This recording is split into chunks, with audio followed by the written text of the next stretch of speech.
নবীজি ইহুদির সব মানুষগুলিকে ডাক দিয়ে বলে, দাঁড়াও, জিবরাইল আসার ঘন্টা আমার কানে বাজতেছে। জিবরাইল নবীজির কানে কানে ডাক দিয়া বলে, ইয়া রাসূলুল্লাহ, আপনি আবু বকরের বিপক্ষে রায় দিবেন। আবু বকরের বিপক্ষে রায় দেওয়ার আগে আপনি আল্লাহর আইন শুনে নেন, আল্লাহর কথা শুনেন।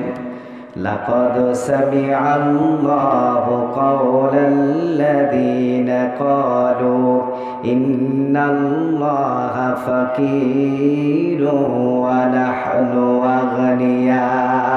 আল্লাহু আকবার। জিবরাইল বলে, ইয়া রাসূলুল্লাহ, আবু বকরের বিপক্ষে সাক্ষী দিবে। আমার আল্লাহ আয়াত নাজিল করেছে, দুনিয়ার কেউ আবু বকরের পক্ষে সাক্ষী নাই, আমি আল্লাহ আবু বকরের পক্ষে সাক্ষী হয়ে দাঁড়িয়ে গেলাম। আপনি এখন আবু বকরের বিপক্ষে রায় দেন। নবী আমার ডাক দিয়া বলে, ইহুদি রে, তুই আবু বকরের ব্যাপারে কেন মিথ্যা কথা বললি বল?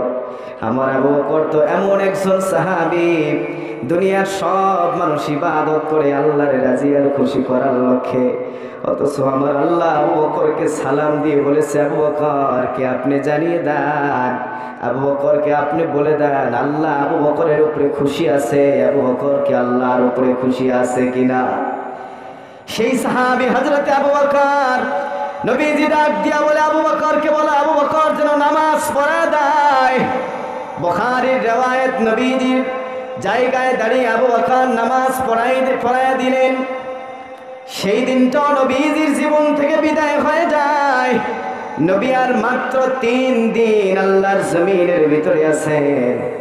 নবীজির মাত্র 3 দিন। নবীজির সাহাবী জাবের বর্ণনা করে, আমার রাসূল বলতেছেন, জাবের রে, শুনে রাখো, আমার এই মেসেজটা তুমি আমার উম্মতদেরকে দিয়ে দাও। আনেওয়ালা কিয়ামত পর্যন্ত সমস্ত উম্মতগুলি কেউ যেন তাদের ইন্তেকালের আগে আল্লাহ সম্পর্কে ভালো ধারণা না নিয়ে কবরের বাসিন্দা যেন না হয়। তারা যেন আল্লাহ সম্পর্কে সুধারণা না নিয়ে কবরের ভিতরে যেন না আসে।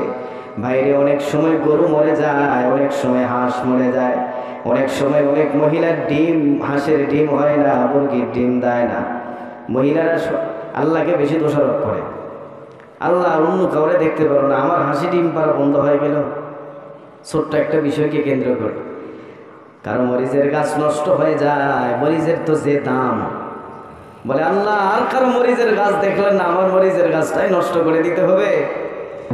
আল্লাহ সম্পর্কে ভালো ধারণা তৈরি করবো, রাজি আছি তো ইনশাআল্লাহ? আল্লাহ সম্পর্কে কখনো খারাপ ধারণা ভিতরে নিয়ে আসবো না।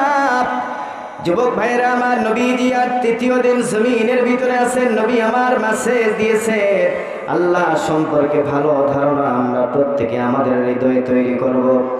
নবী আমার মাত্র আর 2 দিন আল্লাহর জমিনের ভিতরে আছেন। হঠাৎ করে নবী আমার জোহরের সময় একটু সুস্থ হয়ে গেলেন। 2 জন সাহাবীর কাঁধের উপরে ভর করে 1 পা 2 পা করে মসজিদের ভিতরে এসেছেন। তখন আবু বকর ইমাম হয়ে নামাজ পড়াইতেছিলেন। নবীজির আশা দেখে আবু বকর পিছনের কাতারে আসতে চায়। নবী আমার ইশারা করলেন, না, তুমি ওখানে থেকে যাও। 2 জনকে ডাক দিয়া বলে, আমার আবু বকরের ডান পাশে বসাও। সহিহ বুখারীর হাদিস সহিহ। নবীজির আবু বকরের ডান পাশে যখন বসানো হয়েছে, আবু বকর রাদিয়াল্লাহু তাআলা এবার নবীজি নামাজের নিয়ত বাঁধলেন। আবু বকর নবীজির নামাজের অনুকরণ করতেছেন। জোরে জোরে তাকবীর বলে তাকবীরের আওয়াজগুলি সাহাবীদের কান পর্যন্ত পৌঁছাইতেছে। সেদিন নবীজি জোহরের নামাজের ইমামতি করেছেন। নবী আমার আর একদিন আল্লাহর জমিনের ভিতরে রয়েছে। বিশ্ব নবীজির কাছে যা ছিল সব কিছু আল্লাহর রাস্তায় নবী আমার দান করে দিলেন।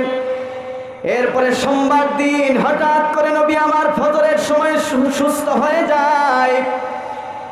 সাহাবায়ে কেরাম আবু বকরের পিছনে নামাজ পড়তেছেন। সহিহ বুখারীর হাদিসের ভিতরে আসছে, এই হাদিসটি মুয়াত্তা মালিকের ভিতরে আসছে। হযরতে আনাস ইবনে মালিক বলেন, আমরা নামাজ পড়তেছিলাম আবু বকরের পিছনে। নবী আমার লক্ষ্য করে দেখি আয়েশার হুজরার পর্দাটা সরিয়ে নবী আমার 1 পা 2 পা করে মসজিদের ভিতরে প্রবেশ করেছে। সাহাবায়ে কেরাম অবাক হয়ে গেছে যে নবীজি জামাতের শরীক হতে পারে না, সেই নবী হঠাৎ করে কেন সুস্থ হয়ে গেল। সাহাবায়ে কেরাম তো আনন্দিত যে তারা মনে হয় নামাজ ছেড়ে নবীজিরে জিজ্ঞেস করবে, ইয়া রাসূলুল্লাহ আপনি কেমন আছেন, আপনার শরীরের অবস্থা কি। তারা মনে হয় নবীজির সাথে সকলে নামাজ বন্ধ করে মুসাফা করবে। নবী আমার মুস্কি মুস্কি হাসি দিয়া ডাক দিয়া বলে, সাহাবায়ে কেরাম নামাজ কেউ ছাড়বে না, তোমরা নামাজ পড়ে নাও, নামাজ পড়ে নাও, নামাজ পড়ে নাও, নামাজ পড়ে নাও।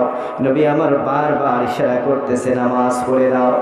নবীজির সাহাবায়ে কেরাম হযরত আনাস ইবনে মালিক বলেন, এবার নবীজি একটা চক্কর দিয়ে আয়েশার ঘরের ভিতরে ঢুকলেন। সেদিনের পর থেকে নবীজি আর মসজিদে আসতে পারে নাই। আস্তে আস্তে যখন চাষতে রক্ত হয়ে গেল, নবীজির যন্ত্রণা আরো বৃদ্ধি পেতে লাগলো। বিশ্ব নবীজি এমন অসুস্থ হয়ে পড়লেন, নবী আমার অসুস্থতায় ভুগতেছেন। আম্মা জান আয়েশা সিদ্দিকা রাদিয়াল্লাহু তাআলা আনহা নবীজির পাশে বসা। ফাতেমা নবীজির কষ্ট দেখে ডাক দিয়া বলে, আমার বাবার এত কষ্ট, আহারে আমার বাবার এত কষ্ট। নবী আমার ডাক দিয়া বলে, ফাতেমা রে আজকের পর থেকে তোমার বাবা মুহাম্মাদুর রাসূলুল্লাহর কষ্ট আর কখনো কোনোদিন হবে না। নবী আবার বলে, হাসান আর হুসাইনকে আমার কাছে ডেকে নিয়ে আসো। হাসান হুসাইনকে যখন ডেকে নিয়ে আসা হলো, নবী আমার দুইজনকে আদর করলেন, কোলের ভিতরে বসাইলেন, নবীজি চুমু দিলেন। নবী আমার ডাক দিয়া বলে, আমার সমস্ত স্ত্রীদেরকে ডেকে নিয়ে আসো। নবীজির সব স্ত্রীকে যখন ডেকে নিয়ে আসা হলো, নবী আমার ডাক দিয়া বলে, স্ত্রীদেরকে সামনে রেখে নসিহত করলেন, অনেক দামি দামি কথা বললেন। এরপরে নবী যখন এত অসুস্থ হয়ে গেলেন, আম্মা জান আয়েশা সিদ্দিকা বলে, নবীজির পিঠটা আমার বুকের ভিতরে, অর্থাৎ আমার বুকের ভিতরে নবী আমার হেলান দিয়ে অবস্থায় আমি নজর করে দেখি আমার ভাই আব্দুর রহমান ইবনে আবু বকরের কাছে মিসওয়াক। আমার ভাই আব্দুর রহমান ইবনে আবু বকরের কাছে মিসওয়াক দেখে নবী আমার অপলক দৃষ্টিতে ওই মিসওয়াকের দিকে চেয়ে রয়েছেন। বিশ্ব নবীজির ওই অবস্থা দেখে নবীজির কানে কানে আমি জিজ্ঞেস করলাম, ইয়া রাসূলুল্লাহ, ইয়া হাবিবাল্লাহ, গো পয়গম্বর আপনি কি মিসওয়াক করতে চান? নবী আমার মাথা নাড়িয়ে বলে, না। আম্মা জান বলে, আমি নবীজির একটা মিসওয়াক দিলাম, নবীজি শক্ত হওয়ার কারণে মুখের ভিতরে দিতে পারে না, আমি আস্তে করে সুন্দর করে মিসওয়াকটা নরম করলাম। এরপরে যখন নবীজিরে দিলাম, নবী আমার মিসওয়াক দিয়ে সুন্দর করে মিসওয়াক করলেন।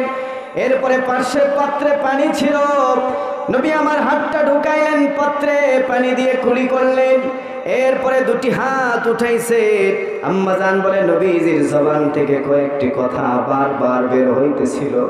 নবী আমার বারবার বলতেছিলেন, আল্লাহ তুমি যাদেরকে তুমি পুরস্কৃত করেছ, শহীদ গুণ, সালেহ গুণ, নবী গুণ, যারা যারা তোমার পুরস্কৃত বান্দা তাদের অন্তর্ভুক্ত তুমি আমারে করে নাও। এরপরে নবী আমার বলে, লা ইলাহা ইল্লাল্লাহ, লা ইলাহা ইল্লাল্লাহ। আম্মা জান বলে, আমি নবীজির জবান থেকে শুনেছি, নবী ওই সময় বারবার বলেছেন, লা ইলাহা ইল্লাল্লাহ, বলেন লা ইলাহা ইল্লাল্লাহ, লা ইলাহা ইল্লাল্লাহ। নবী আমার 3 বার বললেন। এরপরে বললেন, আল্লাহ তুমি আমার রফিক আলাই পৌঁছে দাও। বিশ্ব নবীজি বলেন, তুমি আমারে আল্লাহ তুমি আমার রফিক আলাই পৌঁছিয়ে দাও।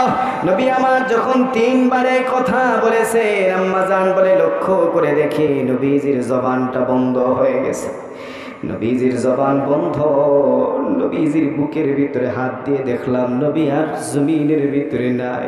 নবী আমার দেহ, নবীজির দেহটা নীরব আর নিস্তব্ধ হয়ে গেল। আম্মা জান বলে, আমি এলান করলাম নবী আর দুনিয়ার জমিনে নাই। সাহাবায়ে